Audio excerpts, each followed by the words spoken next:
Graça e paz, meus irmãos. Que o Senhor nos abençoe nesse momento que vamos ouvir a sua palavra. Para esse fim eu peço que abram suas Bíblias no Evangelho de Mateus, capítulo 7.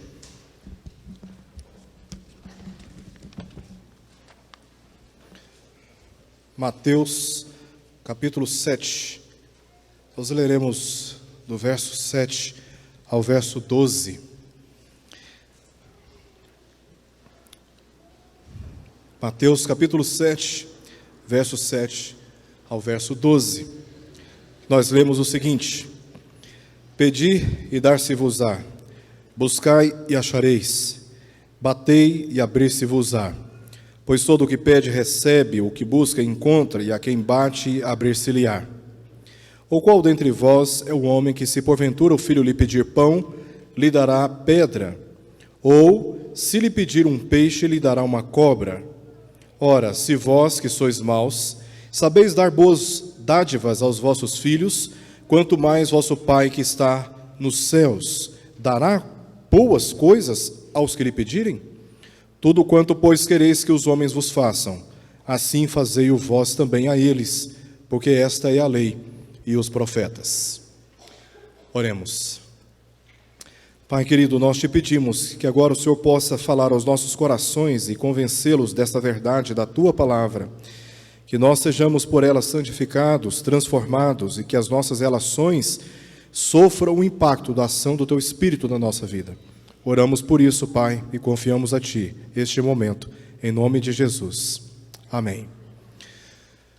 Meus irmãos, o Sermão da Montanha que estamos aqui expondo já há algumas semanas, ele se trata de um manifesto contracultural de Cristo naqueles dias. E, através desse sermão, Jesus propôs estabelecer novas prioridades para a vida dos seus discípulos. Eles tinham diante deles referenciais religiosos que Jesus está questionando desde o capítulo 5 deste Evangelho.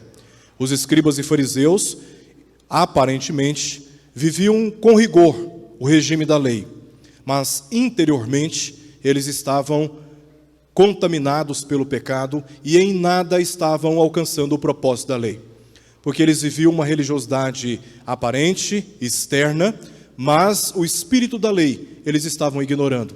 Jesus então faz um discurso agora contrariando aquela religiosidade dos dias e propondo para os discípulos, estimulando os discípulos a contemplarem os verdadeiros propósitos e valores do reino de Deus. E era exatamente essas prioridades que eles deveriam compreender. E uma das prioridades é que os discípulos fossem capazes de se relacionar com amor e sabedoria com as pessoas que Deus colocou em torno deles mesmos. Esta prioridade de buscarmos o reino de Deus acima de todas as coisas deve impactar não apenas a nossa relação com Deus, mas a partir dessa relação com Deus, impactar também as nossas relações interpessoais. E numa cultura como a nossa, caracterizada cada vez mais com as falsas impressões de piedade, de orgulho e de disfunção de relacionamento, essa é uma necessidade essencial para que nós saibamos como de fato sermos sal e luz neste mundo. Nós apresentamos um índice altíssimo de evangélicos no nosso país, mas infelizmente esse grande número de evangélicos no país não tem refletido as transformações morais ou não tem provocado as transformações morais nessa sociedade. E Jesus ensina aqui aos discípulos e também a todos nós como priorizarmos esta que é uma das grandes necessidades da vida cristã, de impactarmos as relações pessoais a partir de uma relação genuína e verdadeira com Deus. A nível de contexto, vamos nos lembrar que desde o início do capítulo 7, Jesus está aqui alertando os seus discípulos contra um espírito crítico na relação com os outros. O que eles aprenderam do capítulo 5 até o capítulo 6 poderia torná-los tão críticos em relação aos outros, a ponto deles fazerem exatamente aquilo que os escribas e fariseus estavam fazendo naqueles dias, julgando precipitadamente as pessoas, condenando as pessoas precipitadamente, o pior, usando de critérios que não são os critérios justos do reino de Deus, mas a falsa religiosidade. E um espírito crítico tenta se justificar relacionando-se com as pessoas, perseguindo as pessoas e punindo as pessoas. Daí porque Jesus enfatizou no verso 1 do capítulo 7, não julgueis. E essa advertência foi necessária, não porque Deus nos abandonaria, não porque Deus nos abandonará se nós julgarmos as pessoas. É simplesmente pela razão que nós encontramos também no verso 1 do capítulo 7, para não sermos julgados. Ao julgarmos as pessoas, nós criamos uma cultura de reciprocidade. E quando somos ofendidos e julgamos as pessoas, e criticamos as pessoas, e condenamos as pessoas, o texto diz que ao fazermos assim, nós recebemos a mesma medida de condenação e de crítica que recebemos dos outros. Então, o que Jesus está propondo? Interromper esse ciclo. Porque esse ciclo de criticar e ser criticado destrói, arruína muito mais relações do que as edifica. Então, os discípulos deveriam aprender a lidar com as deficiências das relações, com as ofensas nas relações, com as dificuldades causadas por aqueles que pisam, ou seja, profanam o Evangelho e dilaceram, ou seja, o tornam inútil, em contraposição à função dos discípulos, em contraposição à mensagem que os discípulos pregariam. Jesus ensina aqui a tratar esses que estão em rota de colisão com os nossos interesses no reino de Deus, também com a oração. Também com a oração. E Jesus ensina exatamente isso no verso 7 ao verso 12. E o propósito é porque somente Deus pode motivar relacionamentos pacificadores. Só Deus. Se formos agir segundo a nossa natureza, nós estabeleceremos relações vingativas. Se somos ofendidos, nós também ofendemos. Mas quando nós resolvemos orar e pedir para que Deus intervenha e haja no nosso lugar, nós estamos contendo a nossa natureza, os impulsos da nossa carne e confiando que Deus haverá de estabelecer relações pacíficas, tratando corações que nós não temos acesso. Só Deus pode motivar relacionamentos pacificadores. Só Deus pode fornecer segurança para admitirmos humildemente nossas faltas e pedirmos perdão àqueles que nós ofendemos. Orar pedindo para que Deus nos ajude a praticarmos humildemente o perdão e buscar das pessoas a misericórdia. Somente Deus pode fornecer sabedoria para amar mesmo aquelas pessoas que mais nos ofendem e mais armam ciladas contra nós. Só Deus pode de fato nos dar essa condição. Por isso, Jesus ensinou o cuidado precedente de todo julgamento que devemos evitar, como ele fala no verso 1 ao verso 5, e também aquele julgamento que devemos fazer, é o que ele fala no verso 6. Qual que é o princípio, ou qual é a condição que Jesus aqui propõe, ensina os discípulos que deve dar a eles a condição de fazer o devido julgamento e evitar aquele que ele está condenando? É a oração. Ao invés de os discípulos se vingarem dos que pisam e dilaceram o testemunho do Evangelho, deveriam orar por seus perseguidores, como ele já tinha ensinado no capítulo 5, verso 43 e verso 48. O que Jesus está aqui ensinando é que a oração é um instrumento de justiça contra aqueles que nos odeiam e nos perseguem. É um instrumento de justiça. Devemos orar, pela qual obtemos sabedoria para discernirmos corretamente nossos relacionamentos e apresentarmos a Deus aqueles cujo destino nós não somos autorizados a julgar. Nós não podemos julgar o destino das pessoas, mas podemos recorrer àquele que justamente tem o poder e a autoridade de julgar em nosso lugar.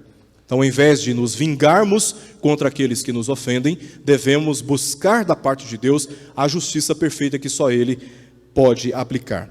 O crente que procura obedecer a palavra de Deus deve constantemente orar a Deus pelo suprimento da sabedoria nos relacionamentos, e esse é exatamente o propósito desta mensagem nesta noite. E eu estou dividindo essa passagem, verso 7 ao verso 12, para facilitar o nosso entendimento dela, em apenas 3 partes. Na primeira parte, verso 7 ao verso 8, Jesus declara uma ordem aos discípulos, e na obediência desta ordem, eles receberiam um cumprimento de promessas. No verso 9 ao verso 11, Jesus faz aqui uma ilustração. Ele ilustra esse princípio para estimular e deixar claro para os discípulos como Deus haverá de cumprir as suas promessas. E por fim, verso 12, Jesus ensina como aplicar corretamente a justiça. Então, dividindo assim a passagem, acreditamos que facilitará o nosso entendimento dela.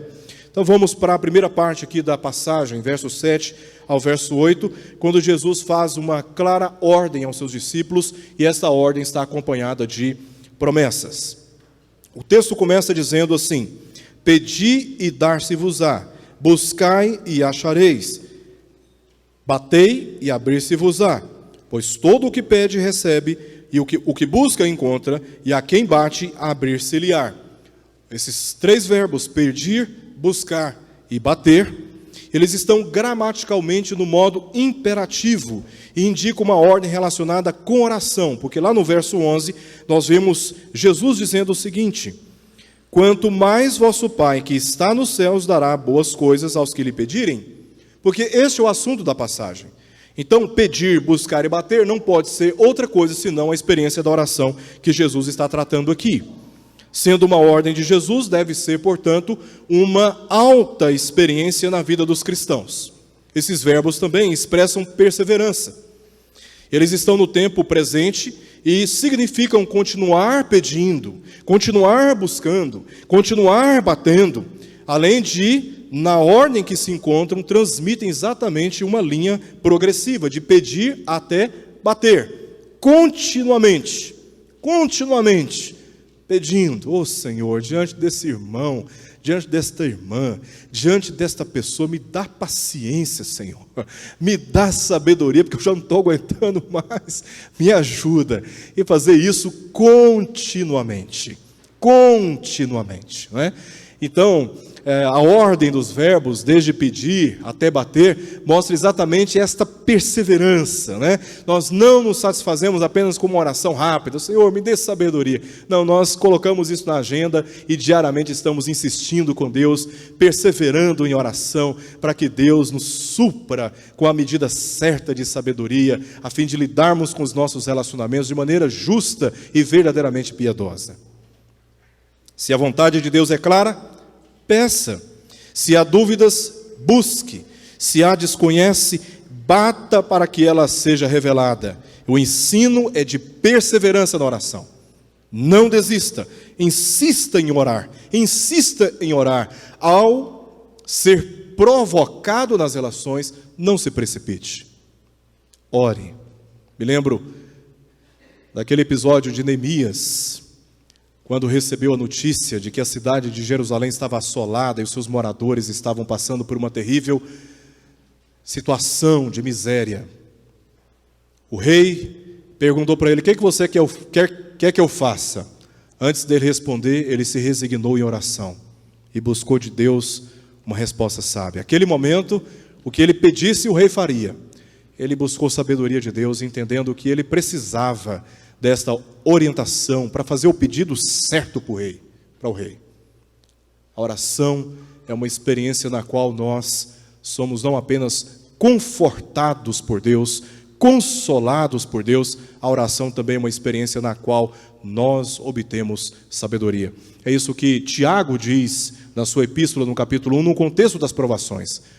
Aqueles que precisam de sabedoria, peça a Deus em nada duvidando. E Deus haverá de dar sabedoria para lidar com as provações.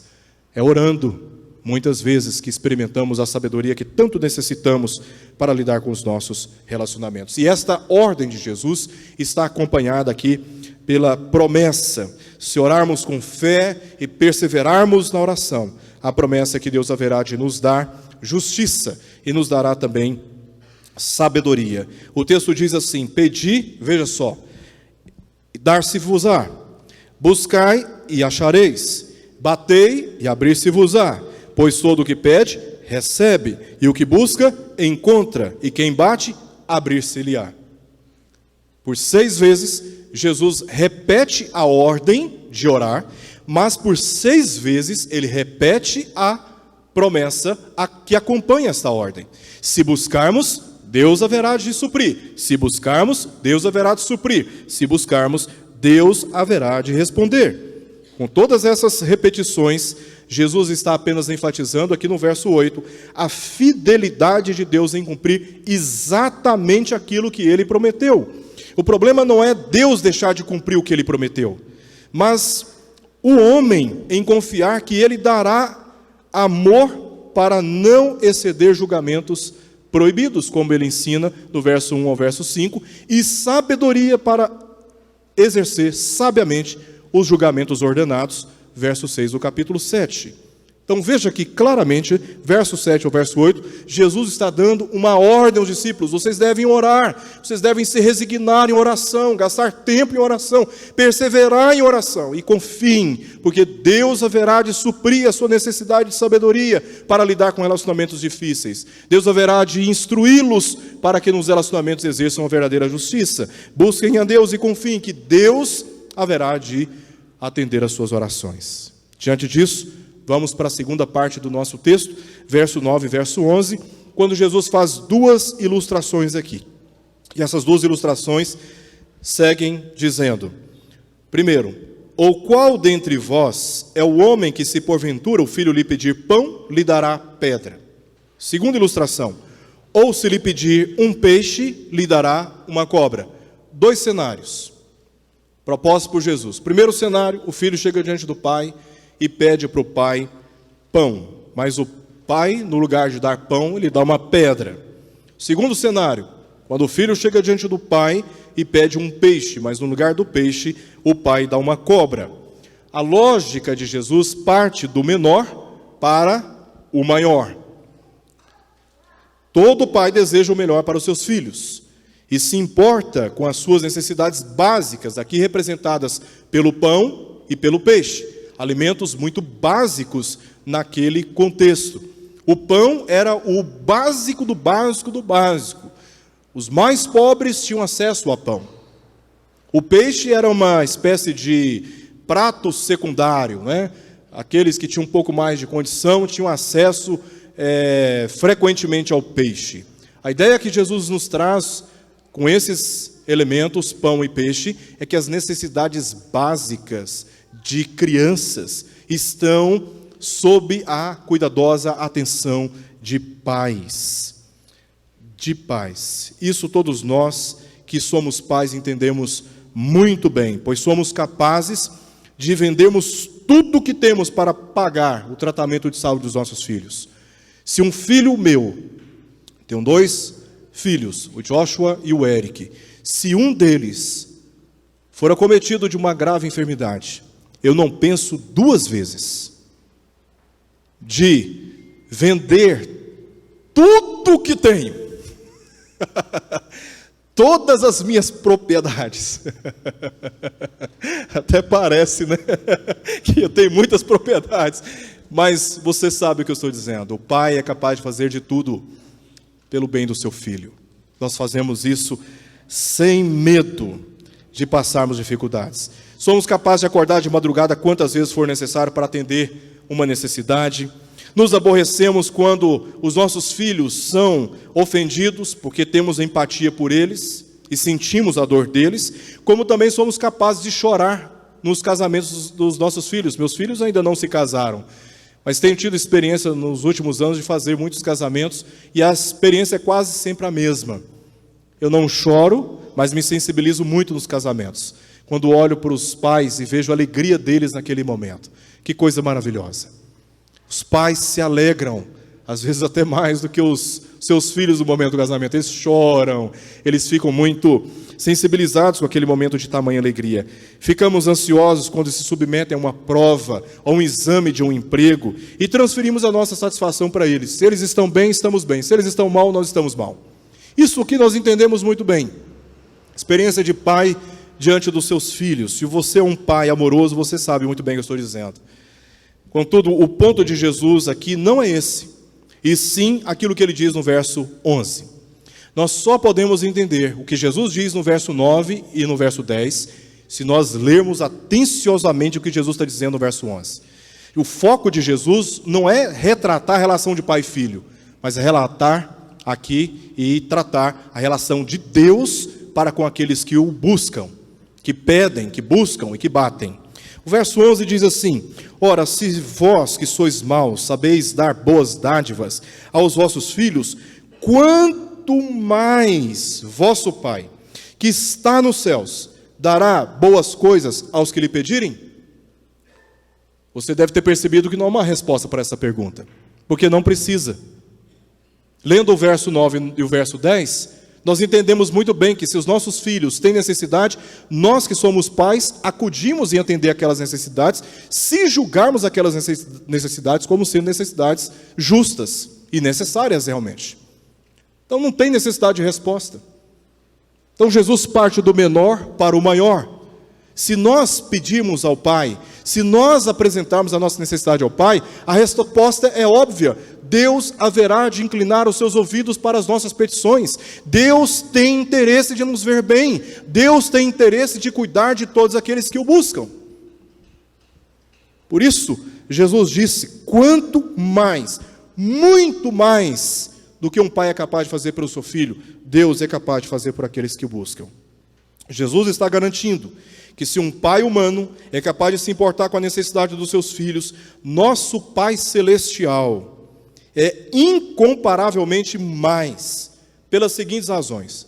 Duas razões que eu quero observar aqui. Primeiro, pais humanos são maus. A palavra grega aqui é poneros, que significa fisicamente desvantajoso, ou seja, frágil, incapaz de atender perfeitamente às necessidades espirituais essenciais de seus filhos. Pais humanos não podem, não conseguem, por mais que se esforcem. Você que é pai sabe muito bem o que eu estou dizendo. O melhor que nós fazemos para os nossos filhos ainda não é suficiente. Eles reclamam, eles crescem com deficiências, eles andam por caminhos que não aprenderam conosco, ou até aprenderam conosco, que o melhor que nós podemos fazer para os nossos filhos não é suficiente, porque nós somos maus. Mas Deus é perfeitamente bom, perfeitamente verdadeiro, perfeitamente capaz de atender todas as nossas necessidades. Todas as nossas necessidades. Se os pais podem falhar, Deus nunca falha. Deus nunca falha. Deus é capaz. Deus é perfeitamente justo, verdadeiro e bom. Perfeitamente bom. Segundo, pais humanos, mesmo sendo imperfeitos, são capazes de presentear os seus filhos. Aqui, na língua portuguesa, o que nós temos é: ora, se vós que sois maus sabeis dar bons presentes, tá? Aqui está traduzido como boas dádivas a vossos filhos. Pais humanos são capazes de presentear muito bem os seus filhos, dar bons presentes, mas Deus ainda mais, porque segundo o testemunho do apóstolo Paulo em Efésios capítulo 3, verso 20, diz que Deus é poderoso para fazer infinitamente mais do que tudo quanto pedimos ou pensamos, conforme o seu poder que opera em nós. Então você pede a Deus, você apresenta a sua necessidade a Deus, sabendo que Deus é infinitamente poderoso para fazer mais daquilo que você está concebendo no seu pensamento e externalizando através das suas palavras. Porque Deus sabe qual é a nossa real necessidade. E às vezes pedimos por algo que Deus, na sua visão, entende ser muito maior a nossa necessidade. Então Deus atende, porque Ele é poderoso para fazer isso. Ele é capaz. Jesus chama a nossa atenção para quem é Deus e para aquilo que Ele é capaz de fazer, como garantia de que se pedirmos, buscarmos e batermos, Ele nos ouvirá e atenderá conforme a sua bondade e santa vontade. Então, essas ilustrações que Jesus nos conta aqui, do verso 9 até o verso 11, reforçam esta promessa que ele enfatiza no verso 7 e no verso 8, que se nós buscarmos, Deus é poderoso para atender, ouvir a nossa oração e atender conforme a sua boa vontade. O último verso, verso 12, aqui nós vemos Jesus fazendo uma aplicação de todas essas verdades. E ele começa dizendo o seguinte: tudo quanto, pois, quereis que os homens vos façam, assim fazei-o vós também a eles, porque esta é a lei e os profetas. Tudo parece que Jesus, neste verso, está mudando radicalmente de assunto. O verso, contudo, inicia dizendo, tudo quanto, pois. Notamos que o que ele está fazendo aqui é relacionando o que ele disse antes, sobre o julgamento e a necessidade de oração, com o devido cuidado na aplicação da justiça, primeiramente aos discípulos. E há 3 observações que eu quero destacar aqui a respeito desse verso 12. Primeiro, a essência dessa conduta. Este princípio se relaciona diretamente com a segunda parte dos 10 mandamentos, aqueles 6 mandamentos. O 5º mandamento, honrar pai e mãe, e assim por diante, até a questão da cobiça, que é o 10º mandamento. Este princípio se relaciona com essa segunda parte do decálogo, o qual expressa os fundamentos divinos para as relações humanas e é resumida pelas palavras de Jesus ali mesmo, em Mateus capítulo 22, versos 39 a 40, dizendo, amarás o teu próximo como a ti mesmo. Destes 2 mandamentos dependem toda a lei e os profetas. Ele, veja, está dizendo que este critério de fazer aos outros o que desejamos que seja feito conosco, ele mesmo relaciona essa dependência ou esta essência, a lei e os profetas. Tanto aqui, como no capítulo 22, ele repete o mesmo argumento. Então, o que Jesus está mostrando aqui é a essência dessa conduta, a essência de, ao praticarmos este critério nos relacionamentos, de tratarmos as pessoas como nós queremos ser tratados, estamos, a rigor, cumprindo a lei e os profetas. Segundo, a justiça desta conduta. Tudo quanto, pois, quereis que os homens vos façam, assim fazei-o vós também a eles. Jesus ensina que devemos tratar os outros como queremos ser tratados. Ora, o homem ama a si naturalmente. Obviamente, deve, na mesma medida, amar os outros. É justo amar os outros na medida que nós nos amamos. Essa justiça posiciona todos as mesmas condições diante de Deus, pois todos pecaram e todos carecem da misericórdia do Senhor. Então, quando o seu irmão chegar atrasado numa programação e você rapidamente julga aquele irmão, critica aquele irmão, imagina quando você chegar atrasado, como você deseja ser tratado. Você certamente não vai ficar numa situação confortável quando você for confrontado, né? Por também ter chegado atrasado. Isso não significa que nós não devemos julgar pecados, que nós não devemos confrontar faltas nos relacionamentos, ou que devemos ser permissivos em relação a condutas que se desviam do verdadeiro foco, mas que nós, ao julgarmos os outros, devemos ter muito cuidado, porque nós também haveremos de ser julgados pelos outros as nossas falhas. Se nós nos amamos, devemos amar os outros, e todos nós pecamos. Então, não tenha nenhum entre nós que possa dizer, eu não pequei, ou eu não peco, ou este pecado eu não cometo. Muito pelo contrário, aquele que está em pé, cuide para que não caia. A queda é sempre uma experiência de quem acha que está em pé. E nós pecamos, nós falhamos. Então, ao julgar os outros, precisamos ter critérios justos e piedosos. Não é que temos que nos esquivar da responsabilidade de confrontar pecados. Pelo contrário, devemos admoestar uns aos outros, exortar uns aos outros, como diz o apóstolo Paulo, mas sempre com a piedade e com a misericórdia com a qual queremos ser também tratados dos nossos pecados. Então, esta justiça não permite o julgamento incoerente, inconsistente e hipócrita que, como praticavam os escribas e fariseus, e impede que alguns exijam direitos violando os direitos dos outros. Em terceiro lugar, o fundamento dessa justiça. Vimos aqui a essência dessa conduta, a justiça dessa conduta, agora o fundamento dessa justiça. Porque esta, diz Jesus, é a lei e os profetas. A lei e os profetas eram uma antiga referência às escrituras do Antigo Testamento.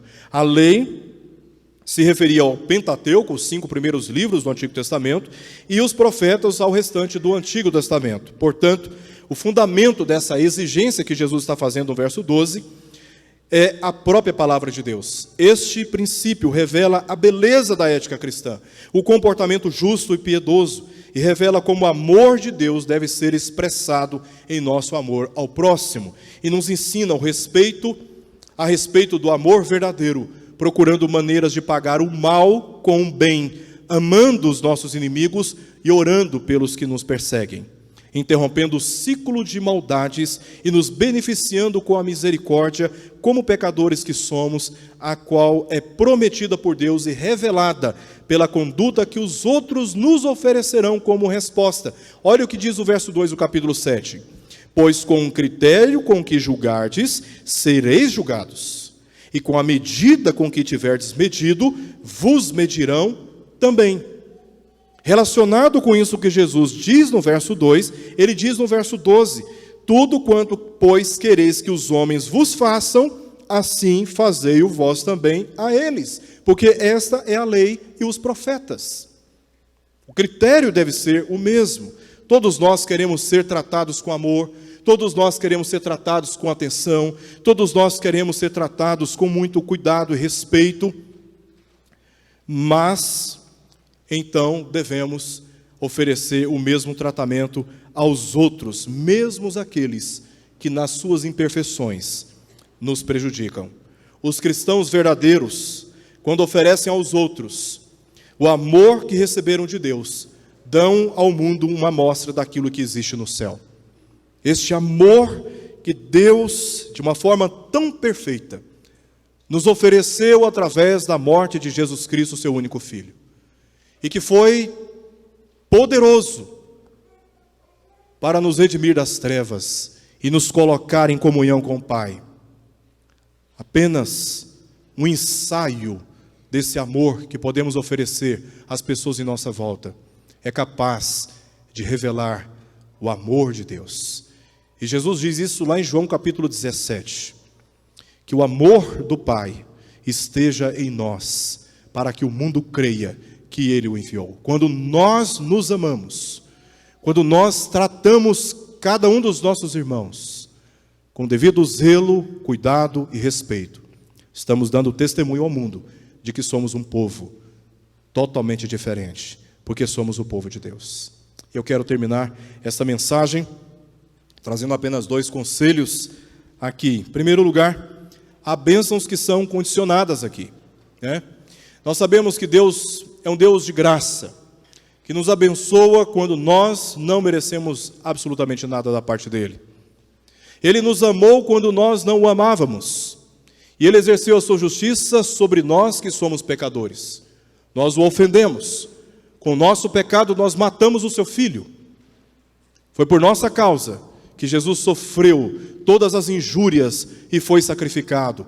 Deus foi humilhado naquela cruz, por minha causa e por sua causa.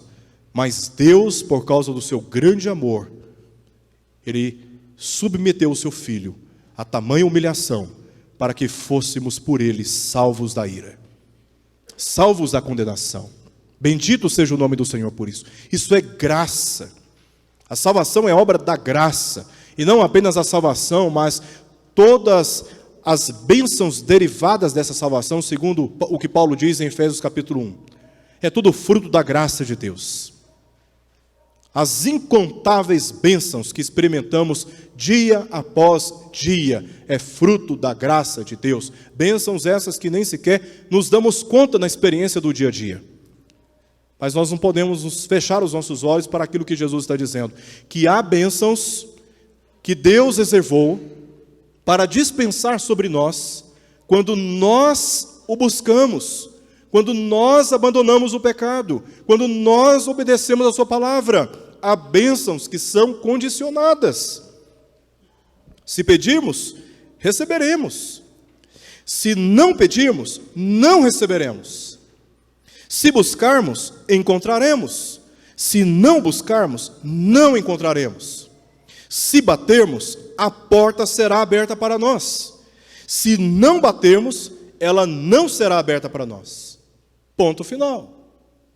Há bênçãos que só experimentaremos se nós buscarmos a Deus em oração. Há transformações, há soluções, há caminhos que só podem ser discernidos quando nós nos humilhamos diante de Deus em oração e pedimos,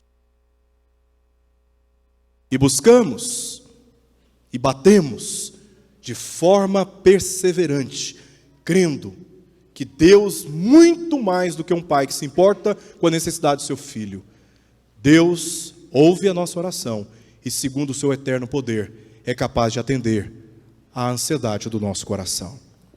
Tiago 4, 2 a 3 diz o seguinte: não tendes, porque não pedis. Não tendes, porque não pedis. Se tivesse pedido a Deus, tinha recebido. Mas ele continua dizendo que nós, quando pedimos, mas se pedirmos com a motivação errada, nós não seremos atendidos. Pedis e não recebeis, porque pedis mal, para esbanjardes em vossos prazeres.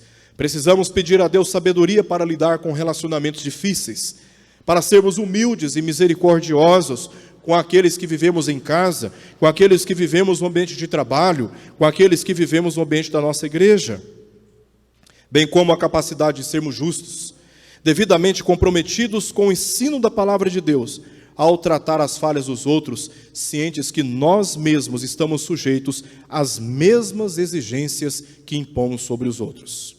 Em segundo lugar, oferecer aos outros o mesmo tratamento que desejamos para nós mesmos. Se você desrespeita o seu irmão, você está dando a ele o direito de te desrespeitar. Se ele for um crente maduro na palavra de Deus, à luz do que estamos vendo aqui, ao invés de reagir com ofensa, ele vai orar por você. E quem vai tratar com você não vai ser ele, não. Vai ser o Senhor.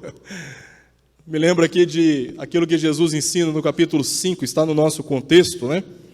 No verso 25 do capítulo 5, entra em acordo sem demora com o teu adversário, enquanto estás com ele a caminho, para que o adversário não te entregue ao juiz, o juiz ao oficial de justiça e sejas recolhido à prisão. É melhor tratar com o irmão antes que Deus tenha que tratar no nosso lugar.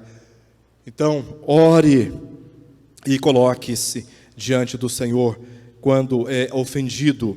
Ora, se não formos guiados pela palavra de Deus, e sim pelo pecado, desejaremos a vingança nos relacionamentos e sutilmente faremos algo que prejudique os que nos ofendem.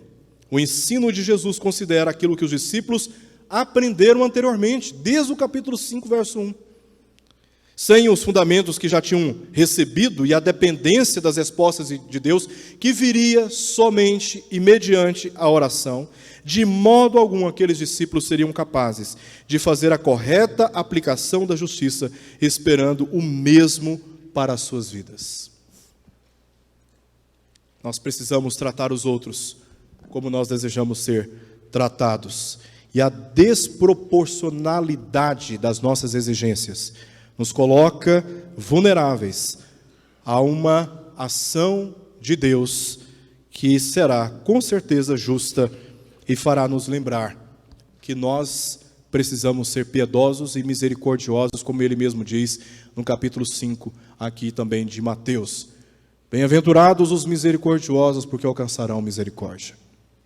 Vou contar uma breve experiência que eu tive uma vez, e com esta história eu encerro esta mensagem. Uma vez estava dentro do ônibus, o ônibus estava cheio, e naquela experiência eu vi do lado de fora um pedinte que estava se preparando para entrar pela porta dos fundos. E tem uma facilidade de atrair essas pessoas a mim. Mas naquela hora o meu coração se fechou para aquela pessoa, e eu imaginei, ela vai entrar aqui com tanta gente dentro desse ônibus, virar para mim. O que aconteceu?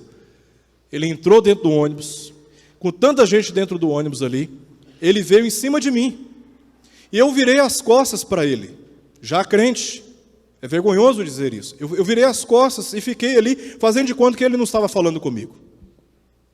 E ele pedindo ajuda e contando a necessidade dele, e eu fazendo de conta que eu não estava ouvindo. Naquela hora, creio, o Espírito Santo me fez lembrar da sua palavra, a palavra de Deus, que diz lá em Provérbios o seguinte, eu nunca me esqueci dessa experiência: Aquele que tapa o ouvido ao clamor do pobre e necessitado, clamará na sua angústia e não será ouvido.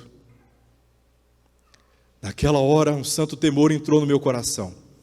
Tirei do bolso o que eu tinha e dei para ele. E ele, ao descer do ônibus, disse: que Deus te abençoe. Nunca me esqueci disso. Porque na hora eu pensei, um dia eu poderei passar necessidade. Como eu quero ser tratado? Com desprezo ou com misericórdia? Ore pelo seu irmão. Cuide do seu irmão.